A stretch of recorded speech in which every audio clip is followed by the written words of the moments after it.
up, guys? The Bench Buddies are back with March Madness Elite Eight picks and preview. As always, I'll be breaking down the games, and make sure you hit that subscribe button to get us to 500 subscribers, where we will be doing that giveaway. But before I get into it, we got to check out the Sweet 16 results. And Ty struggled until the last two games, and I benefited from our three different picks. I took Kansas State, UConn, and Gonzaga, and they all moved on. Where Ty took the other three of Michigan State, Arkansas, and UCLA. And then we both got Houston, Alabama, and Tennessee wrong. And that means we do have the first Elite Eight in NCAA tournament history since seeding began to have no number one seeds present. And that's a very interesting storyline as we jump into the first game, where it's FAU, the 9 seed, going against Kansas State for a chance in the Final Four. And FAU, well, maybe they had an easier way of getting here. They beat Memphis almost at the end. Well, it was at the end of the game on a buzzer beater, beat Fairleigh Dickinson, who upset Purdue, and then they just beat Tennessee to get here. And Kansas State got here by beating Montana State, Kentucky, and then Michigan State in overtime. And I'm going with Kansas State along with Ty. The magical run for the Owls ends just short of the Final Four, where Kansas State's run just keeps on going. Great storyline for them with Keontae Johnson coming back from what he's been through the last few years. And it just seems like they're just on a mission to at least get to the Final Four and possibly a championship. Personally, they're my favorite right now to win it. I think they have all the intangibles to do so. And after that game's over, you got UConn and Gonzaga. And this is coming for the West region. UConn got here by beating Ionia, St. Mary's, and Arkansas. And now they get to face Gonzaga, who got here by, I think, a little tougher road of Grand Canyon, TCU, and UCLA, where, the big comeback against UCLA.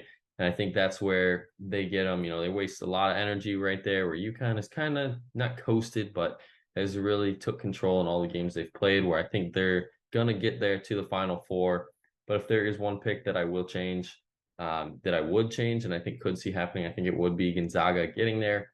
And Ty is on UConn as well. Just the size inside, I think for me is going to be a mismatch for UConn. And I think that's why they get the win. Sunday, we have the 6-seeded Creighton Blue Jays facing the 5-seeded San Diego State Aztecs to get to the Final Four out of the South region. San Diego State got here by beating West Virginia by beating Charleston, and which was a game that a lot of people tended to think that it could have been an upset game for them. Then they beat Furman, and then they just beat Alabama, the number one overall seed in the tournament, which was a very shocking win and very big win for them. And then Creighton got here by beating NC State, Baylor, and Princeton, and not, the hardest opponents, I think you could say, but teams that were, on a roll coming in the tournament. And I'm going to go with the Blue Jays. I think, once again, the size inside is going to be a problem for them, but San Diego State's defense does create problems for a lot of teams. And if they can shoot the ball well, then maybe the Aztecs will get to a Final Four appearance. I think there's more on the line for Creighton than it is San Diego State. Creighton, was a team coming into the year favorited to be a Sweet 16 team, possibly Final Four team, and here they are, battled through adversity early in the year with injuries and whatnot.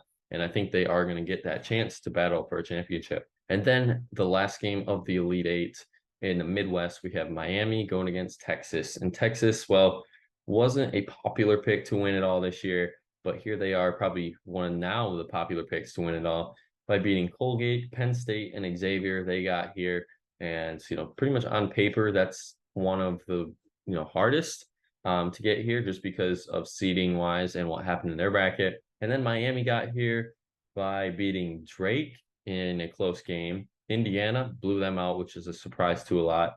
And then Houston really took care of business there and beat them by a lot. So this Miami team is on a roll, very hot, 2 straight Elite Eight appearances. And can this be the year where they get to the Final Four? I don't think so. I think Texas and Marcus Carr and Sir'Jabari Rice are just going to take over in this one against Isaiah Wong and his team. It's going to be a great game. I think this will be the closest game and best game. I think the classic that you'll remember after this year. But I am going to go with Texas. I think it's going to be, a lot of different conferences. You got 2 Big 12 teams, a Big East team, and 2 Big East teams, 2 Big 12 teams. That's my Final Four with Creighton, Kansas State, Texas, and UConn. But make sure you guys come back next week to see who we're taking in the Final Four and the championship. But until the next time, the Bench Buddies are out.